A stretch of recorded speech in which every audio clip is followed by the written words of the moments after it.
Hearing God begins with a willing heart.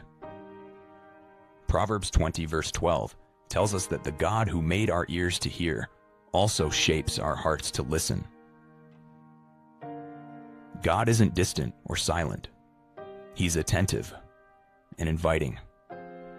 The question isn't whether he speaks, but whether our hearts are open enough to receive. When you come to him with humility, he tunes your heart to his voice. Ask him, open your heart, and listen. Let's pray. Heavenly Father, please tune my heart to your frequency today. Thank you for the gift of sight and sound, and for the beauty you have placed around me. Help me to look past the surface of things to see people with your compassion. Let everything I see and hear today lead me back to your peace. In Jesus' name, amen.